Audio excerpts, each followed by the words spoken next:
We don't know how they're doing or how they're coping because, they have no way of communicating. Tonight, fire evacuees from the Northwest Territories make the long trip to Winnipeg. It's always good when you surpass limits because it really speaks to people's desire to help, but also the fact that you're able to extend your reach that much further. Plus, it's back to school and donations of supplies are needed. Whoever's playing music, I encourage you to keep going. And the Fiddle and Flow Festival comes to the Beaufort Delta.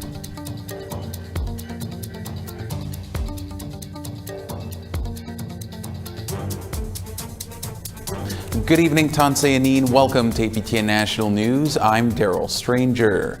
The state of emergency in the Northwest Territories has been extended to September the 11th due to the wildfires that are still raging. Premier Caroline Cochrane is pleading with residents to not go back home because doing so may make fighting the fires even harder. People are tired, they want to be home, but it's really important that people not try to go home until they're called, until it's time, because not only do you put yourself at risk, you're actually putting our first responders at risk. Every single community that we've evacuated, and we've had 10 evacuations this year alone, there's always people that want to stay behind. And the reality is that then we have to focus on saving those people instead of fighting the fires. So please, I know you're tired, but please stay out until it's safe to go home. Nearly 70% of the territory's population are seeking refuge in Alberta. Officials said that the fire outside Yellowknife was being held, but it's still not safe to return home. It's been over 1 week since more than 20,000 Northwest Territories residents were forced to leave their homes due to the wildfires. For those evacuees who were brought to Winnipeg, some say they are still waiting for financial aid, while others are left without shelter. Tamara Pimentel has more. Rose Martel and her dog Smudge are among thousands of N.W.T. evacuees stranded far away from home. It's difficult because everybody, all our friends and family, are all split up all over the place. While they have a safe place to stay in Winnipeg at Homewood Suites, Martel says she isn't able to contact friends or family that are now all across Alberta. All our friends and On family August 18th, an evacuation order was issued for Yellowknife as a nearby wildfire threatened the city. Over 20,000 people left their homes, and 69 people are currently registered in Winnipeg. We don't know how they're doing or how they're coping because, they have no way of communicating. A lot of them don't have phones. It's just really difficult being so far, not having financial assistance. Everybody's still waiting for financial support. We've basically been here for a week with no money. Adam Houghton is set up outside the hotel with nowhere to stay. He says he was kicked out for excessive noise after knocking on a friend's door. We've had some support from the people, but as far as the Red Cross, the hotel itself and all its staff, they've been quite rude. Don't want to give us any sort of assistance. The Hilton Homewood Suites told APTN it can't discuss the situation due to confidentiality reasons. There is no word on when Yellowknife residents can return home, and as Martel shares her meals with fellow evacuees, she says now is the time to offer support. Everybody is affected by this in different ways. I know I lost my fish. My fish are probably dead by now. So just be kind to each other. If you see someone struggling, just offer them help. Maybe chat with them a bit. Give them a hug. Tamara Pimentel, APTN National News, Winnipeg. With September only days away, it's almost time for kids to return to school. But the transition isn't easy for children who go to class without the right supplies. Sav Jonesa talked with some organizations that are making sure children are prepared for learning. A new school year is right around the corner, and that means new books, backpacks, and stationery for students returning to class. But not everyone can afford the long list of back-to-school shopping. I think that when you sign up for anything or where you're expected to be anywhere and you don't have the right tools or the right equipment, it creates a hesitancy to be there because you just feel unprepared or you feel less than. Daniel Hidalgo is the founder of the Winnipeg nonprofit Community 204.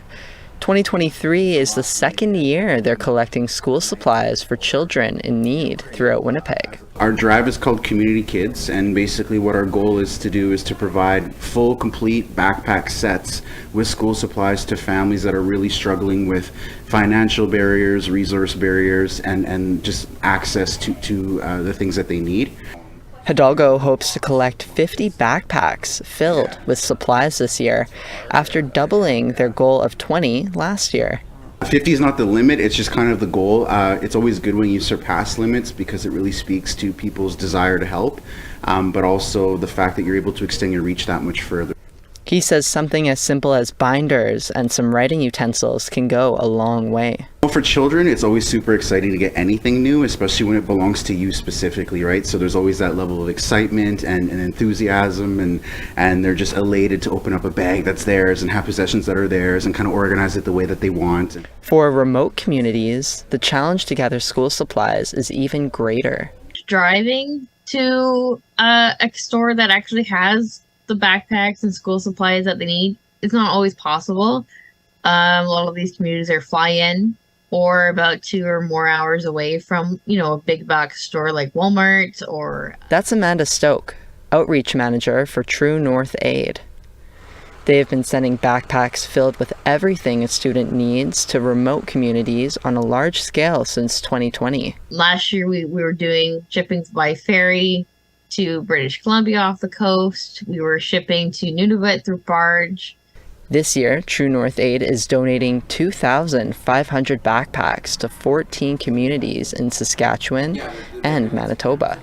She says the need is so high, even the thousands of backpacks they purchased can't fulfill the demand. My hopes is that it just gets bigger and bigger because, again, like the requests were more than what we could provide, unfortunately. So I hate the thought that there's kids that are potentially going without school supplies. Stoke says she is grateful for all the donors who contribute to the program. True North Aid receives no government support or grants. I love that people are able to connect with the program and want to be able to support, kids going to school and are thinking of kids in remote communities so that they're, getting a good head start. Because the inequities in the education system for Indigenous kids is completely, it's too big of a gap. Sab Jonesa, APTN National News, Winnipeg. All right, it's time we step aside for just a moment, but we still have plenty more news to come, including residential school survivors gathering in Winnipeg to heal and listen. Many of our people weren't allowed to exercise or partake in their cultural traditions.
Welcome back to APTN National News. The English River First Nation and the Métis Nation of Saskatchewan gathered in Saskatoon to reveal the results of their ground-penetrating radar search at the site of the former Beauval Indian Residential School. Brent McGilvery has more.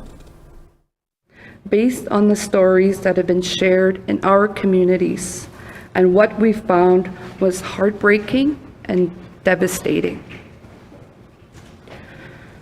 To date, there are 93 unmarked graves, 79 children, and 14 infants. Vice Chief Jenny Wolverine said the data confirms what survivors reported for decades. Most, if not all, of these unmarked graves are believed to be children, and at least 14 of them are believed to be infants. And this is based on the measurements of the soil disturbances that were detected by the GPR. Don McIntyre has been coordinating the ground searches with a team of elders from the community and GPR to search the cemetery that once belonged to the school. The community of Beauval gathered together to mourn and after the potential unmarked graves almost a month ago. McIntyre said elders responded strongly to the news. Their immediate response was shock, and then there were tears, and there was anger. Many survivors felt re-traumatized, and many were triggered into reliving the horrific memories of their childhood. Treaty Commissioner Mary Culbertson says finding the identities of these unmarked graves is not an easy endeavor for any First Nations across the country, despite the records made available to the nations. We offer support through searching through archives, through trying to access Catholic school records. And at every step of the way, it has not been easy. Vice Chief Richard Durscher said the effects of the schools are still being felt today. Poverty, drug abuse, and intergenerational trauma. These are the things that our communities, our people, have to go through every day. And yet society asks, what's wrong with you guys? I turn the question around. What's wrong with you guys? He hopes that the country will acknowledge the effects that the Indian Residential School has had on the community members to this day. Canada has to acknowledge not only what happened in the residential school era, but what happens every day in the justice system, in the health system, in the hospitals, in the courts, the unjust that our people have, and yet we're trying like darn to bring our children up in a good way. Federation of Sovereign Indigenous Nations Chief Bobby Cameron is calling for justice for the survivors of residential schools across the country. He says legal action should be taken and wellness centers built. To force them to build healing and wellness centers at those locations. To make those sites, those locations sacred. Culbertson echoed that. These are ugly truths that we have to come to grips with in this country. Whether we like it or not, this is happening. These are being unveiled. And Canada, with all its human rights records for helping other people, we sure don't look in our own backyard enough.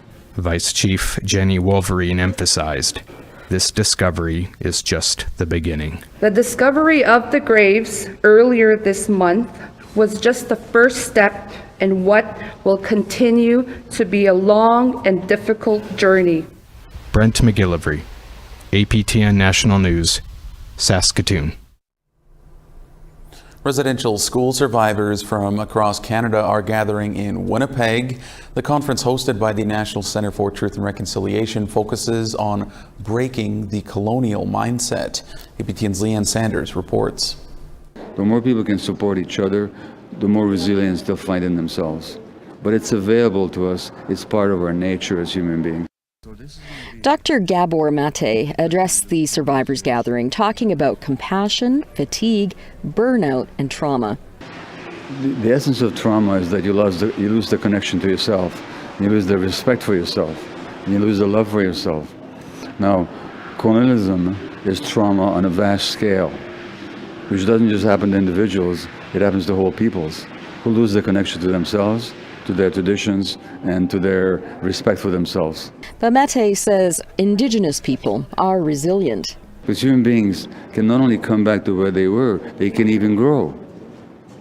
So I define resilience as the capacity to keep growing and growing in the face of all kinds of negative experiences. Among the speakers at the gathering was survivor Judy Pelly, a cultural advisor and knowledge keeper from Saskatchewan. Pelly sees the effects of residential schools playing out in the health of Indigenous people.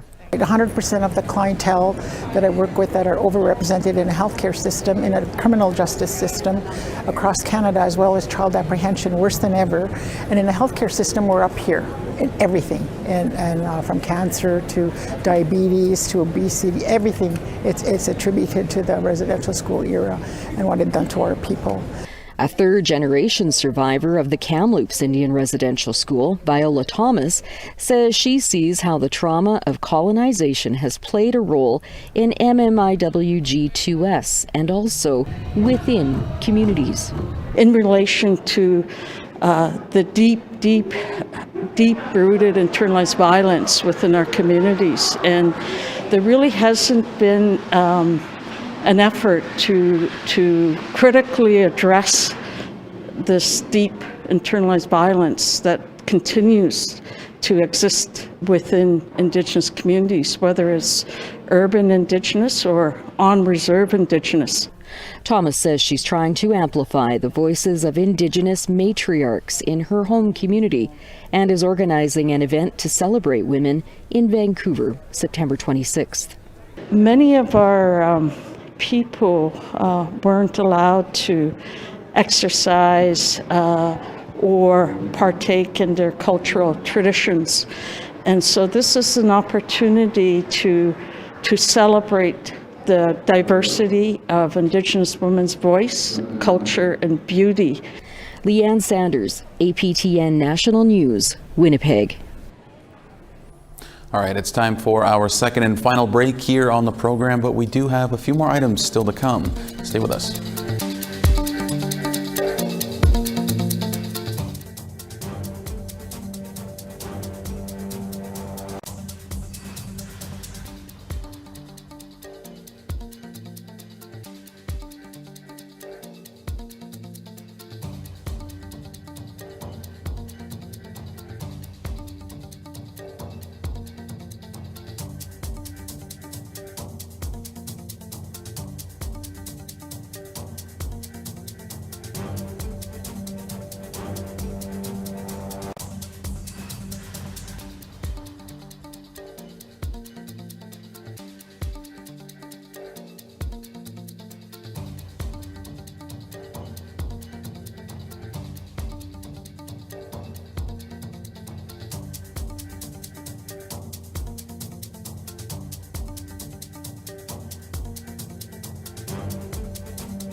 Welcome back. It's time now for our photo of the day.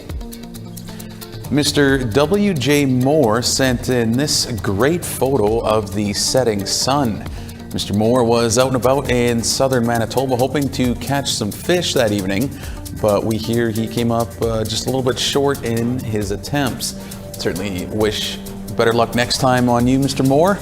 You can send your photos to share@aptn.ca and you might just be our next photo of the day. All right, now let's take a look at tomorrow's weather forecast.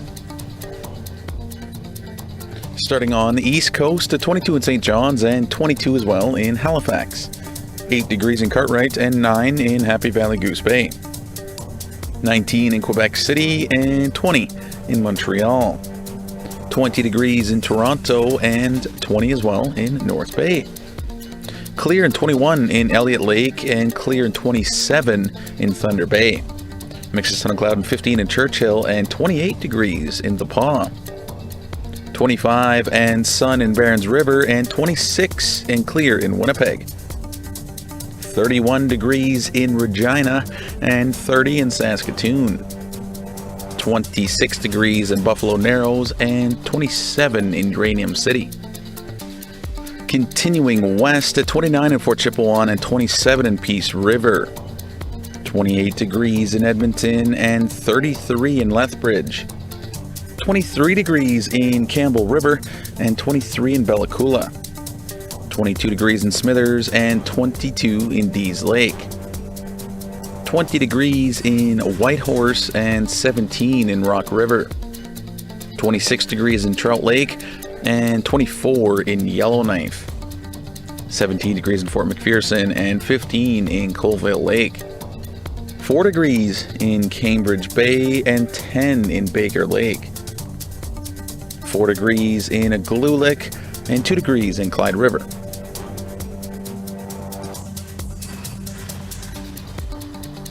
Inuvik lifted its evacuation alert last week with relief while some friends and family experienced evacuations in southern Northwest Territories and the Yukon. Inuvik went forwards with its second Fiddle and Flow Music Festival from Friday to Sunday. It brought talent from across the Inuvialuit and Gwich'in region and some comfort to those visiting, including fire evacuees. Carly Jogner has this report.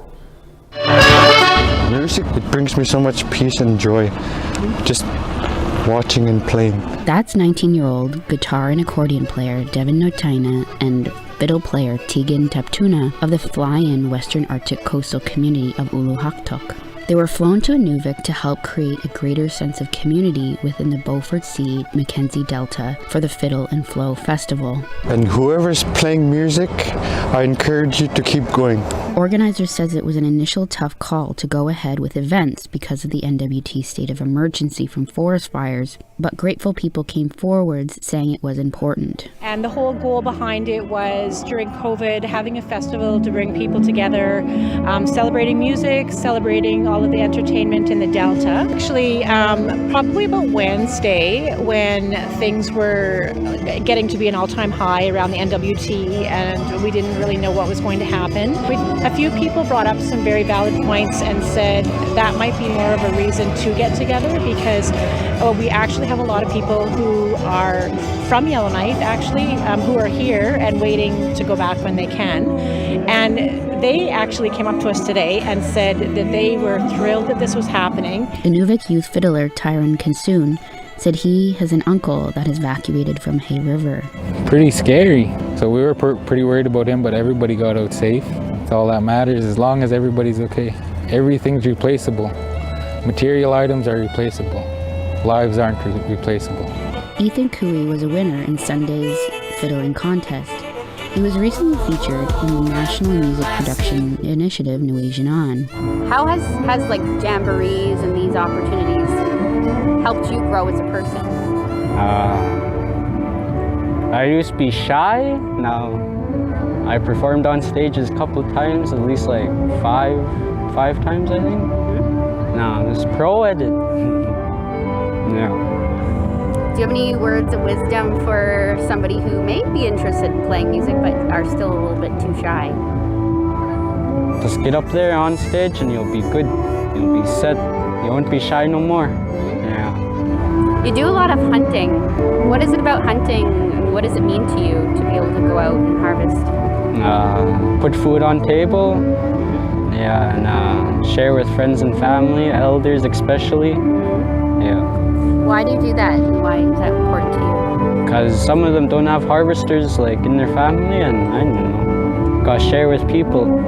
Single moms, and I don't know. You know, all these young people that come forward, I've seen them from small and growing into adults performing, and I just have a big heart for them because they've grow and grow and grow, and they become confident, and then some of them become true leaders in the community, and that's what it's all about, being strong for your community, to be able to participate in your community and try to make your community healthy, because that's what we're trying to do here. We have so many people that struggle in life, you know, and we have to try to help them along the way. Celebrating the resiliency of our people. Music is one of the ways we do to celebrate. So I know that the territories were having a really, really bad fire season. I send all my prayers, and I hope everyone is well that has been evacuated. I hope they're getting assistance. You know, go to your IDC office or your GTC office or